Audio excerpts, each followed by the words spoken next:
Hey everybody, it's Ernest with Garden South of JitterbugFarms. Today is Sunday, and this is week 29. Getting ready to do the plant review. I've got 5 specimens again this week, and I think we'll probably just stick with 5.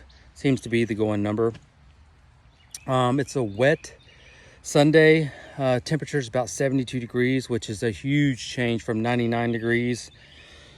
And what seems to be about 110% humidity in the south. So it is an added beautiful change to the weather, and we are so thankful for the rain.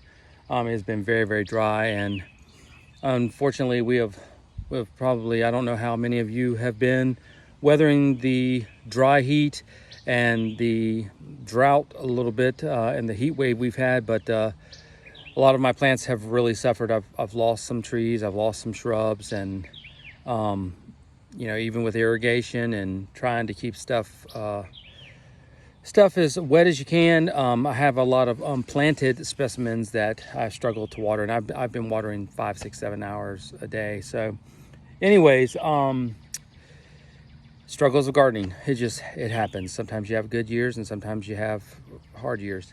But the 5 specimens I've got, getting ready to go over those with you, and let me know what you think about the plants. I think they're pretty exciting this week. All right, stay tuned. Let me flip the camera around.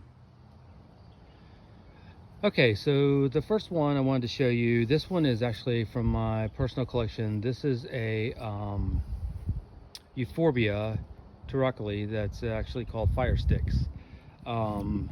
This is a pretty large specimen. I've had this one a couple years.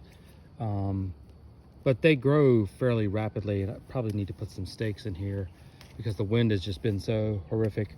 But over time, what will happen is this Firesticks, this is kind of in the succulent family. What will happen is these long stick-like parts of the succulent will eventually turn, as it goes further into the summer, it will turn more orangish, like a burnt-ish red. I know you guys are going to say something about the red. And the Euphorbia color red, it's pretty nice. I don't mind this, only because I'll let this stay out until the nights get around 50 degrees, which is close to my fall time here in zone 7B. But I really like the way this is looking. It's easy to propagate. Basically, you definitely want to wear gloves when you're dealing with this, because all Euphorbias have that white sticky sap that comes out, and it's toxic, not to mention it's a skin irritant. So you want to just take your cuttings, and I'll have to do a whole episode on that, so that you guys understand how to do Euphorbia cuttings. And you kind of just let them dry over, heal over a little bit, and then you just go through the process of propagation, which we'll have to talk about in another video, because I don't want to really get tied up in that in this video.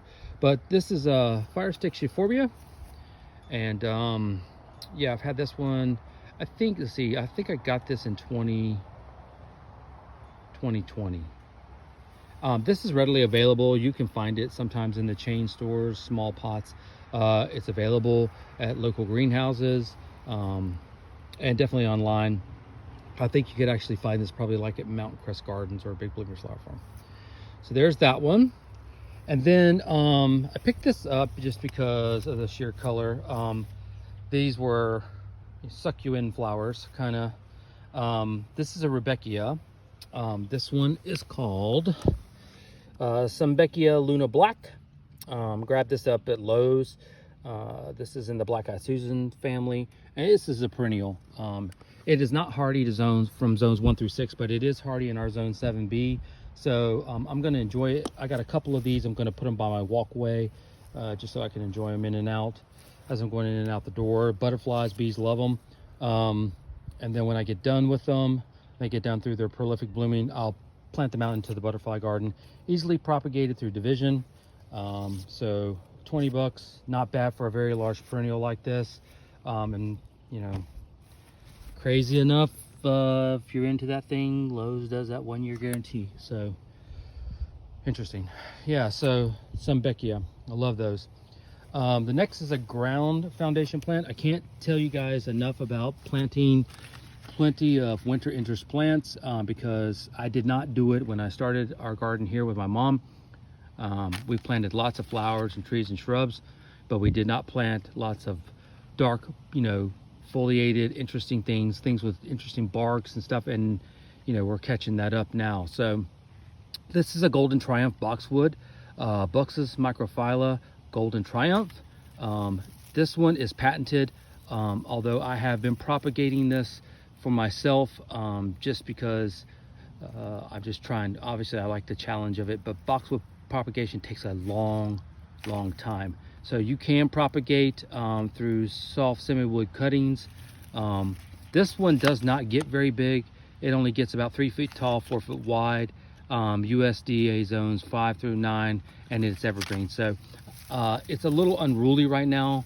I got about 12 or 16 of these. I'm gonna put it in the landscape. I've had these in storage since spring, but I wanted to show you guys this one. You don't always have to go green boxwood. You can do this real pretty golden one to break up the color palette. This is nice to have long cuttings, especially during the holiday season, to add in your wreaths and your garlands. So consider that as a plant. I plan to cut these in nice orbs and put them in the yellow and blue garden. So there's that. And then I found a yucca that I did not have, and I kind of really like these yuccas, but this one is a little risque, so to speak. I got a pair of these. This one is called Bright Star Yucca. It's hardy to zone 7 through I think 9 or 11. Is that what it was? 7 through 10.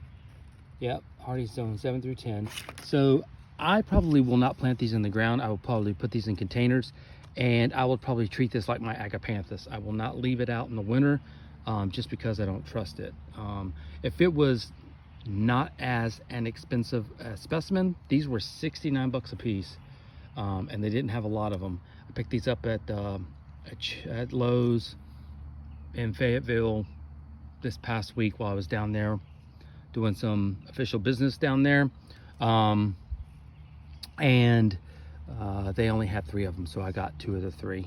But I do love that deep chartreusey lime variegation. Yeah, you can't not like that. I believe this one actually sends up a nice white plume in the middle. Most yuccas do. But anyways, this is a very interesting plant to me, so I'm gonna baby this one and its match for quite some time. And then last, I want to talk about this Weeping Blue Atlas Cedar. Obviously, you can see the retail price on these, $149.99. I did not pay that for these. These were on clearance. I got them pretty cheap, but I like the shape of this. I just kind of back up so you can see that the serpentine shape of it.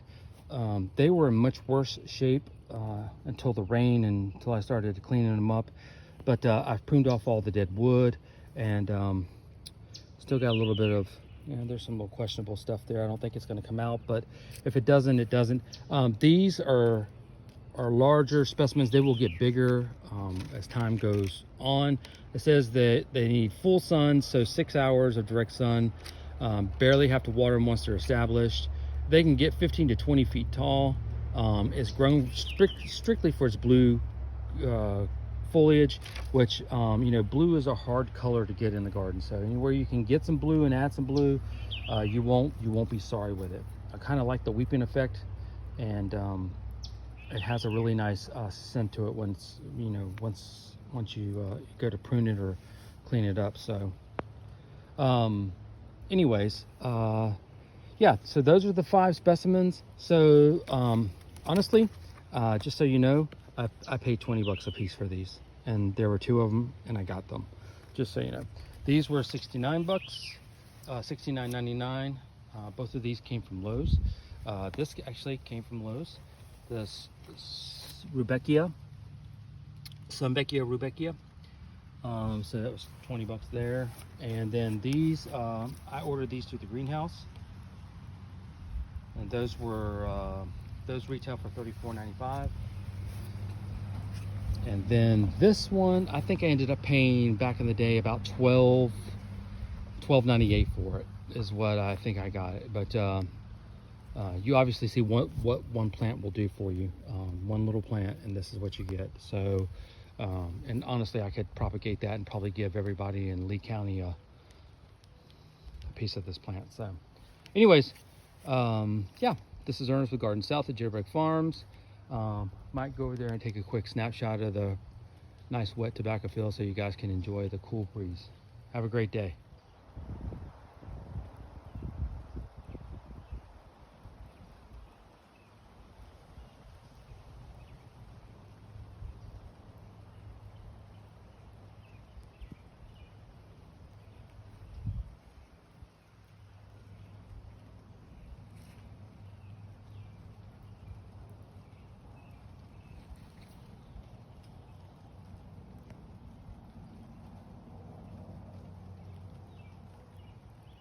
Just looks so calm and peaceful out here, so quiet, finally quiet.